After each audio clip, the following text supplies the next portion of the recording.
Bienvenue dans Secrètes de recruteur, le podcast qui lève le voile sur les coulisses du recrutement. Je partage avec vous conseils pratiques, astuces concrètes et vérités de terrain pour transformer votre recherche d'emploi en succès. Préparez-vous à découvrir ce que les recruteurs ne disent pas toujours, mais que vous devez absolument savoir. Installez-vous, vos secrets de réussite commencent ici. Bonjour et bienvenue pour cette nouvelle exploration. Aujourd'hui, on plonge dans un sujet fascinant. La culture du travail en Suisse. Un environnement réputé, mais parfois un peu mystérieux. Bonjour. Oui, c'est un sujet riche avec pas mal de spécificités. Exactement. Et pour nous guider, on s'appuie principalement sur un article assez détaillé. Culture du travail en Suisse, ce qu'il faut savoir avant de postuler. Une bonne base pour décrypter tout ça. L'idée, c'est vraiment de comprendre les rouages, les valeurs clés, les pratiques qui marquent le monde professionnel là-bas. Utile, je pense, pour tous ceux qui envisagent une carrière en Suisse ou même juste d'y collaborer. Tout à fait. On entend souvent parler de la qualité de vie suisse, de l'efficacité, mais pour bien s'intégrer, il faut saisir les codes, n'est-ce pas? Ce mélange de tradition et d'innovation. Prêt? Allons-y. Alors, commençons par les bases, les piliers. L'article met tout de suite l'accent sur la ponctualité.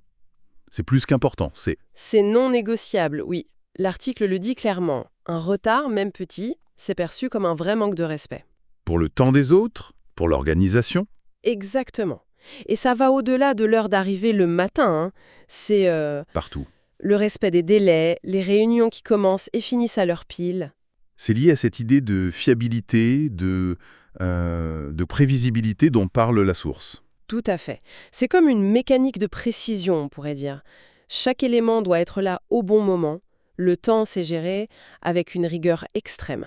Et cette rigueur, on la retrouve aussi dans une autre valeur fondamentale, la précision et la qualité.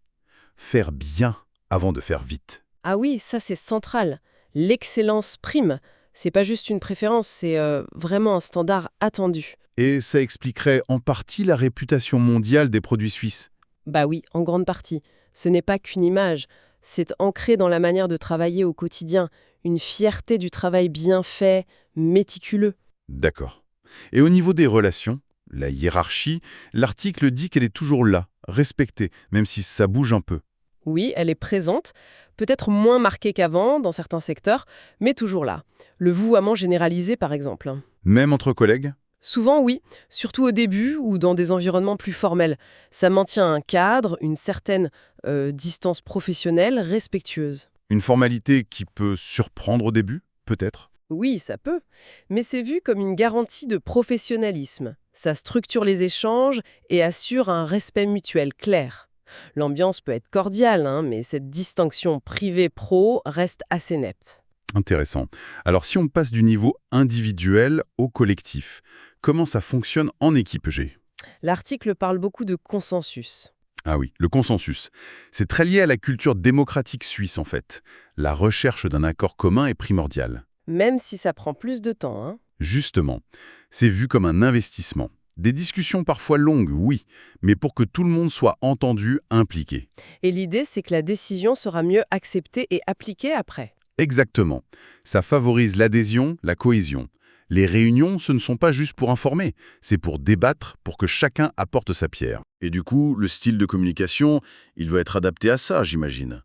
L'article parle de direct mais diplomatique. C'est un équilibre. C'est tout à fait ça. Un équilibre délicat.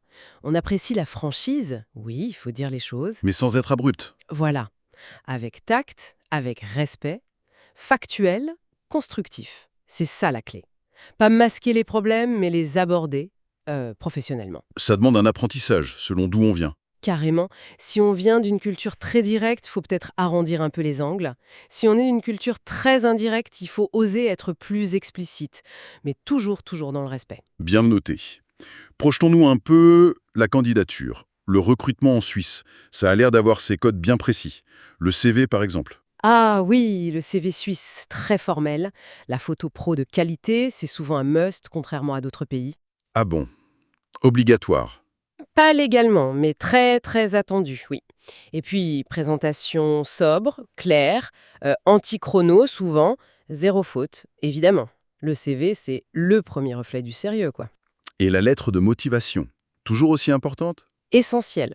L'article insiste beaucoup là-dessus. Pas une lettre bateau, hein, vraiment personnalisée. Montrer qu'on a compris l'entreprise, le poste. Et même la motivation pour la Suisse elle-même. Exactement. Pourquoi la Suisse? Ça montre un engagement plus profond. Les lettres génériques, apparemment, ça file direct à la poubelle. D'accord. Et l'entretien alors? On imagine la ponctualité. Évidemment. Arriver 5-10 minutes avant, c'est la norme. Tenue impeccable, plutôt classique. Et attention, l'adéquation culturelle est très regardée. Le cultural fit. C'est ça. On va vous poser des questions sur votre capacité à vous intégrer, votre motivation à long terme. On cherche de la fiabilité, de la compatibilité sur la durée. Et les diplômes étrangers, ça pose problème? Alors, ça dépend des métiers. Pour beaucoup de professions réglementées, santé, ingénierie, etc., il faut une reconnaissance officielle. Le CEFRI s'en occupe. Et ça peut être long? Oui, ça peut prendre du temps et coûter un peu d'argent. Faut anticiper. Et de manière générale, les certifications, la formation continue, c'est très très valorisé. Ça montre qu'on se maintient un jour en phase avec cette culture de la qualité. Parlons un peu du quotidien au travail. L'équilibre vie pro, vie perso. On a parfois l'image de gros bosseurs. Oui, mais l'article nuance pas mal ça. L'exigence est là pendant les heures de travail, c'est sûr. Mais l'équilibre est une vraie valeur respectée. La semaine type, c'est quoi? Souvent 40-42 heures sur 5 jours. Les heures sup, c'est plutôt l'exception et elles sont compensées en temps ou en argent. L'idée, c'est vraiment de couper une fois la journée finie. Et niveau flexibilité? Horaire flexible, télétravail? Ça se développe de plus en plus. Les horaires flexibles, c'est assez courant, surtout dans les grandes boîtes. Le télétravail a bien progressé depuis 2020. Mais la présence au bureau reste souvent appréciée pour la cohésion. Un modèle hybride, souvent. Et les pauses, les congés? Alors les congés, c'est minimum 4 semaines légales, mais souvent 5 semaines ou plus dans les faits. Et la grosse particularité, c'est la planification très très en avance. Un an avant, parfois. Oui, c'est pas rare, pour assurer la continuité. Et les pauses. Ah, les pauses café. C'est important socialement. C'est pas juste pour le café, c'est pour le lien informel. Y participer, c'est bien vu. Et les repas d'affaires? Plutôt déjeuner ou dîner? Plutôt déjeuner, d'après la source. Le dîner, c'est plus privé, et ça reste souvent sobre, axé sur la qualité, pas sur les sbroufs. Mais de bonnes occasions de discuter plus calmement. Abordons un point clé, le multilinguisme. 4 langues nationales. Comment ça se passe au travail? C'est une réalité, surtout dans les grandes entreprises ou près des frontières linguistiques. La langue dépend de la région, de l'entreprise. Et le fameux suisse-allemand? Ah, le Schweizerdeutsch. Oui, en Suisse alémanique, même si l'allemand standard est compris et utilisé à l'écrit, le dialecte domine à l'oral, y compris au travail. Le maîtriser, c'est un énorme plus pour l'intégration. Vraiment. Et l'anglais dans tout ça? Ça suffit pas. L'anglais est très utile, bien sûr. Indispensable dans les multinationales, la tech, la finance. Mais l'article met en garde. Ça ne remplace pas la langue locale pour l'intégration profonde, pour les relations du quotidien. Apprendre la langue locale reste un atout majeur. Un atout énorme, oui. Une marque de respect, ça facilite tout. Les entreprises le savent d'ailleurs. Elles aident à cette intégration. Cours de langue, accueil. Oui, souvent les plus grandes. Programmes d'onboarding, financement de cours de langue, parfois du mentorat culturel. Elles savent qu'elles ont besoin des talents étrangers et qu'il faut les aider à s'adapter pour les garder. C'est un équilibre entre ouverture et préservation de la culture locale, finalement. C'est tout à fait ça, un effort conscient pour gérer cette double réalité. Est-ce que cette culture est la même partout? Dans la banque, l'horlogerie, une start-up? Non, il y a des nuances. Le socle commun est là, ponctualité, qualité. Mais les secteurs ont leur couleur. La banque, plus formelle, discrète. L'horlogerie? Précision extrême, innovation, mais dans la tradition. La tech, les startups, peut-être plus décontractées en surface. Mais l'exigence de qualité suisse reste, d'après l'article. Elle est fondamentale. Et le secteur public ou les ONG? Le public, stabilité, procédures claires, recrutement très cadré. Les organisations internationales, c'est encore autre chose. Un mix de standards suisses d'efficacité et de multiculturalisme diplomatique. Faut regarder le secteur précis où on postule. Donc, face à tout ça, pour réussir son intégration, quelles sont les clés?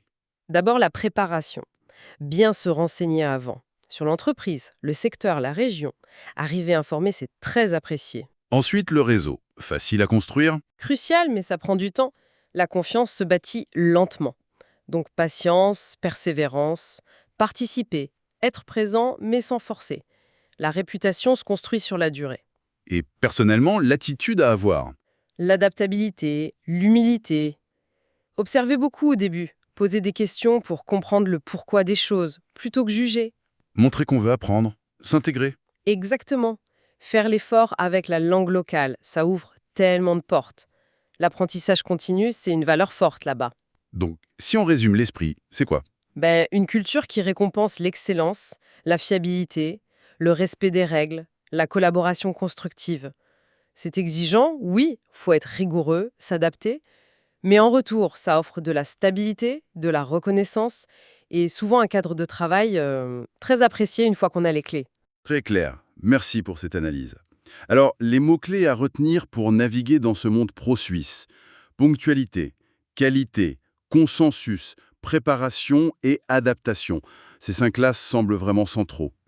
Tout à fait. Et pour ouvrir un peu la réflexion, on pourrait se poser une question, non ? Allez-y. Vu cette importance du consensus lent, de la planification long terme, de la présence physique, comment cette culture va-t-elle évoluer avec la globalisation, le travail à distance qui explose, les équipes virtuelles, les projets hyper rapides ? Bonne question. Est-ce que ça va remettre en cause ces fondamentaux? Ou est-ce qu'on va voir une adaptation, une sorte de modèle suisse 2.0, ou une résistance pour préserver cette spécificité ? C'est un défi intéressant, je trouve, pour l'avenir. Absolument. Une excellente piste de réflexion pour finir. Merci beaucoup pour cet éclairage. Merci à vous. Merci d'avoir écouté Secrets de recruteur. J'espère que ces conseils vous aideront à avancer vers le job qui vous correspond vraiment. Pour retrouver encore plus d'astuces, de ressources et nos dernières opportunités, rendez-vous dès maintenant sur www.recrute-talent.fr. Et si ce podcast vous a plu, abonnez-vous et partagez-le autour de vous pour aider d'autres candidats. À très bientôt pour un nouvel épisode.